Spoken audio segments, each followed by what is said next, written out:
So then I was like, all right, well, can I rehab it? Because I know it's a deal. I had the money to close. You know, after not doing anything for like 4.5 years, we actually had built up some savings. And, you know, it wasn't a ton of money.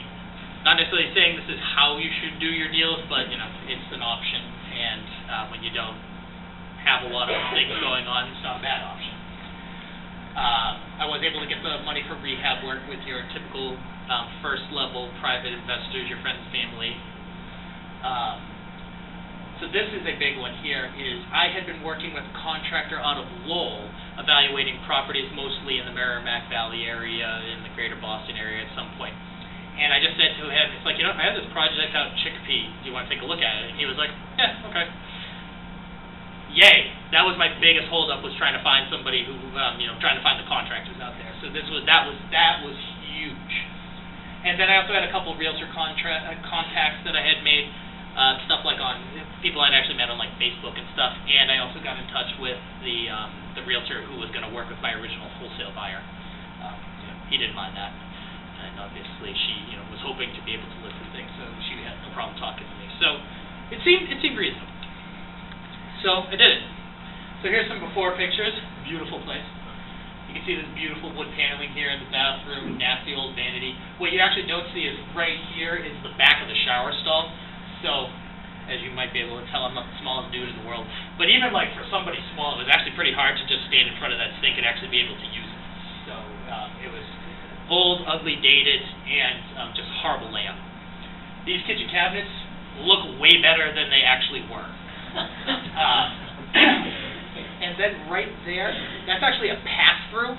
So that was a hole in the wall that passed through to basically a mudroom that had a cabinet in it. So, you know, interesting idea, no point. And you also, you might not be able to tell there, but there's no ceiling there, which was actually kind of beneficial because you could see all the knob and tube wiring, so there was no glimmer of hope that we weren't going to have to redo all the electrical. So this was a back addition. You can see the beautiful drop ceiling. This floor is super warped. That right there is a hole where there used to be like one of those wall-mounted air conditioners. Living room here. Nice fireplace, kind of dilapidated, so we had to fix that. But the thing you can see here is the beautiful painted wood paneling that was throughout everywhere. And this is the dining room here. Beautiful color. And you can see the broken boarded up window. And this is just an example of what all the bedrooms look like. They all had some combination of really bold, hideous colors, wallpaper, or in this case, both. So as I said, this was not your carpet and paint job that you really would like to have as your first project. Learned a lesson. So just a quick scope, as I mentioned, all new electrical, all new plumbing, including a new boiler and hot water heater. Full kitchen remodel with a layout change, a full bathroom remodel with a layout change.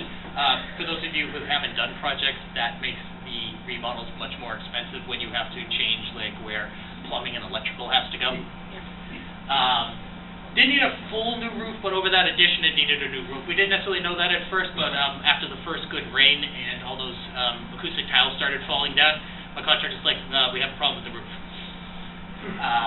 You know, general stuff, all new flooring, so new tile in the kitchen and bathroom, new carpets in all the bedrooms, and refinish the hardwood floors were actually pretty nice. We were able to refinish those in the living room and the dining room. You know, paint, new light fixtures and plumbing fixtures throughout, you know, pretty typical stuff there. So these are the after pictures. So nice new vanity. This was, as you'll see from the resale value and stuff, not a high-end house, so we didn't go for like crazy, but you know, nice new vanity. This is actually where the toilet was before, and the toilet is where the old vanity was. Much better layout, changed some stuff around, so like it was actually a big bathroom, but you just couldn't walk around in it the way it was before. So there's the kitchen, this is the other side, so where the oven is there used to be where the basement door was. We moved that into the dining room, and where the refrigerator was also where a door was that went to the stairwell. And we moved that into that back addition, which is right off the kitchen. And this is that back addition, so no hole in the wall anymore. A real ceiling, so, you know, nice. This one didn't show up too well, but this is the fireplace. We fixed that. No more wood paneling. You know, actually have paint rock painted. This is the dining room, so this was the broken boarded up window we had before.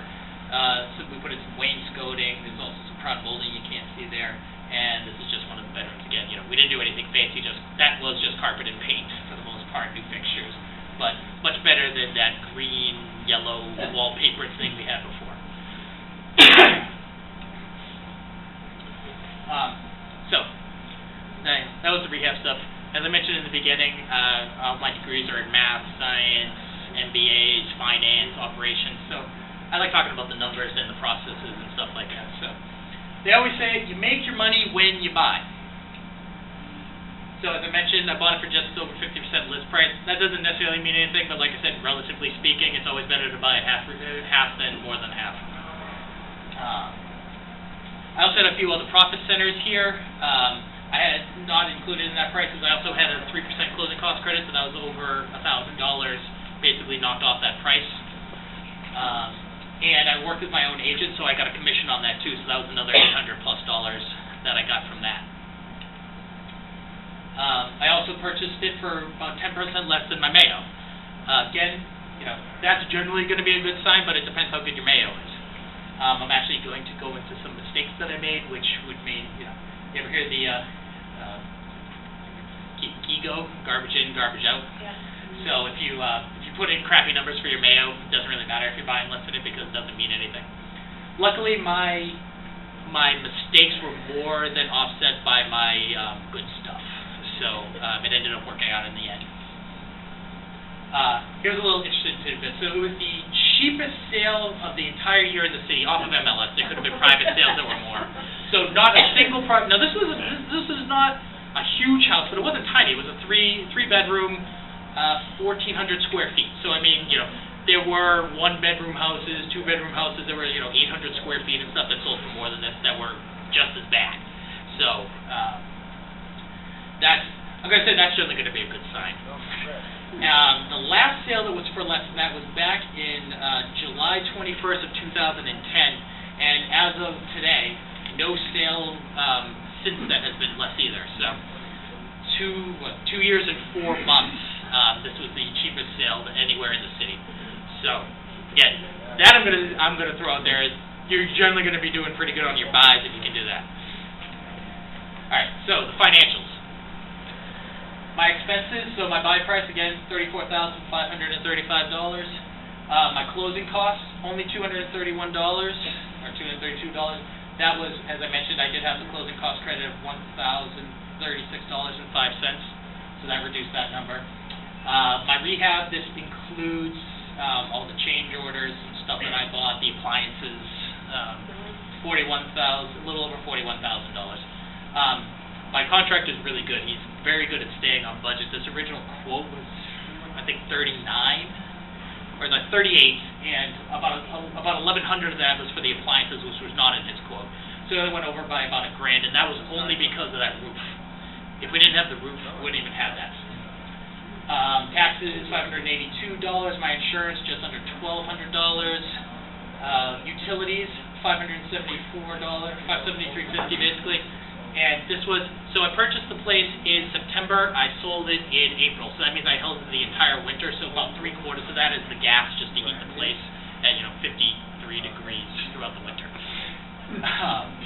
Miscellaneous stuff, about $250. There was a fee I had to pay outside of closing because I extended the closing because the wholesale deal fell through, overnighting contracts and stuff like that. I'm going to actually go to the last line first. So a little over $4,000 in closing costs on the resale. That included a $2,500 closing cost credit to the buyer. So it's not like I had some kind of ridiculous cost there. That was because of that credit. And then about $6,600 in commissions. That was 5.5% on my net proceeds of $120,000, $500. As you can see over here, so my sale price was $123, so that was reduced by that $2,500 credit that the commissions were paid. And as I mentioned, I got a buyer's agent commission when I bought it of $828.84. And the one good thing that came out of, monetarily at least, the one good thing that came out of the wholesale is, he didn't perform. He had a $500 non-refundable fee, so I got to keep that. So So my expenses, $89,345 basically, and my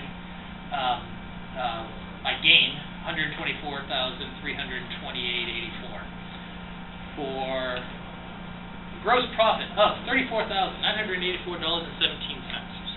Woo! Well, shoot for 35, so it's over there. Bad joke. So who would like to have made this? Anybody? Anybody? Yeah. All right, so where the hell were you when I tried to wholesale it here? Obviously, I was able to do this a little bit better than other people because, obviously if I had wholesaled it, there would have been a wholesale fee there. And I did buy it with my own cash, and the terms that I got for the money that I did borrow for the rehab, obviously I paid a lot less than somebody who went with hard money. But, even for, I was only trying to make a couple grand on this, like maybe $3 or $4 grand. So somebody still should have been able to make easily 25 on this. I don't know why I got no interest. All right, so some mistakes I made. I've alluded to a lot of them. Well, I guess the first one, as I talked about, is I had absolutely no idea where the place was when I started looking at it. That's not a good thing. Now, I did figure out where it was before I even put in the offer. And I should also mention I never saw the place until my offer was accepted. I went out and looked at it that day before I sent in any money or any contracts. And so, I confirmed that there was a house there, and it wasn't going to totally fall down around me and stuff like that. But I won't actually say that was a mistake, because that's actually kind of my business model, is I pump out a lot of offers. I don't look at a lot of properties until it looks like we're at least kind of in the same ballpark.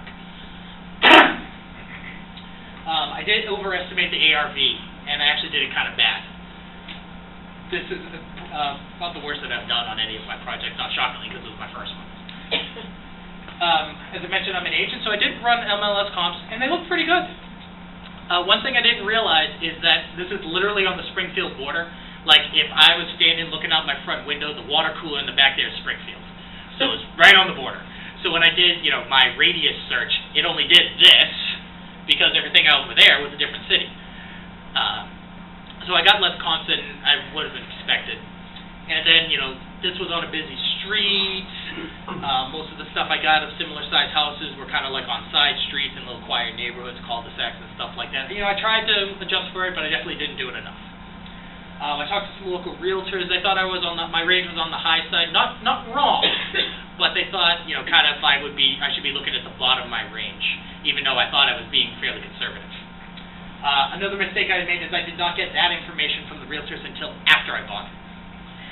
Now I talk to realtors. I have, again, through making these contacts here and stuff like that, if I'm buying something that's anywhere near here, I have realtors that I can talk to, and they'll help me confirm I run my own ARVs. Like I said, I still do this. I'll run my comps, come up with something, and I will confirm it with them. I didn't do that beforehand, so that was a bad thing. But like I said, they thought I was still in the right range overall, but then I ended up selling it for $15K less than what the bottom of my range was. I actually thought I could have sold this thing for as much as $160. Sold it for $123. I thought at $150 that was pretty realistic. I thought my quick get it off the market without any trouble at all was around $140. So, like I said, I definitely had that too high. Now that's something that could usually kill you.